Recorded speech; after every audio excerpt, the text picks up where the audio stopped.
Hey buddies, welcome back to another mini vlog. ఈ వ్లాగ్లో నేను మా ఫ్రెండ్స్ కలిసి చేసిన విండో షాపింగ్ మొత్తం మీకు చూపిస్తాను. ఫస్ట్ అయితే మేము ప్యాంటలూన్స్కి వెళ్ళాము. బయట నుంచే నాకైతే ఈ రెడ్ కలర్ డ్రెస్ చూసిన వెంటనే బాగా నచ్చింది. ఇంకా వెళ్ళిన వెంటనే ఆ రెడ్ డ్రెస్ అయితే తీసుకున్నాను, నేను ట్రయల్ వేద్దామని చెప్పి. అండ్ నేను ట్రయల్ కూడా వేశాను. నాకైతే చాలా బాగా నచ్చింది అది. బట్ ఓన్లీ విండో షాపింగే కాబట్టి మేమైతే ఏం తీసుకోలేదు. మొత్తం చూసేసి మేము నెక్స్ట్ జూడియోకి వెళ్దామని డిసైడ్ అయ్యాము.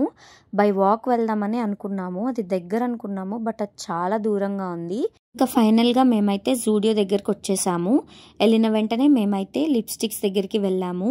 తరుణాకి లిప్స్టిక్స్ అంటే చాలా ఇష్టం. సో ఏదైనా షేడ్స్ బాగుంటే తీసుకుందామని చెప్పి వెళ్ళాము. బట్ మాకైతే అక్కడ అంతగా ఏం నచ్చలేదు. నేనైతే ఈ సాక్స్ తీసుకున్నాను అండ్ దాంతోపాటు ఈ హీల్స్ అయితే ట్రై చేశాను. నాకైతే చాలా బాగా నచ్చాయి. బట్ చెప్పాను కదా విండో షాపింగ్ అని, అందుకే అవేం తీసుకోలేదు. తర్వాత నేనైతే వైట్ ఫ్రాక్ ఒకటి ట్రై చేశాను. అది లూజ్ అయినట్టు అనిపించింది. ఇంకా అక్కడ పెట్టేసి వచ్చేసాను. జూడియో పక్కనే బాస్ ఆఫ్ బర్గర్స్ అని ఉంది. December 31 దాకా ఆఫర్స్ అయితే ఉన్నాయంట వీళ్ళ దగ్గర. అండ్ ఫుడ్ కూడా ప్రిటీ డీసెంట్గా ఉంది. మేమైతే మంచిగా ఫుడ్ని ఎంజాయ్ చేసాము. ఇంకా మేమైతే మళ్ళీ ఇంటికి స్టార్ట్ అయిపోయాము. సో ఇంకా ఈ వ్లాగ్ అయితే ఇంతే guys. Thank you so much for watching. Subscribe చేసుకోవచ్చు కదా.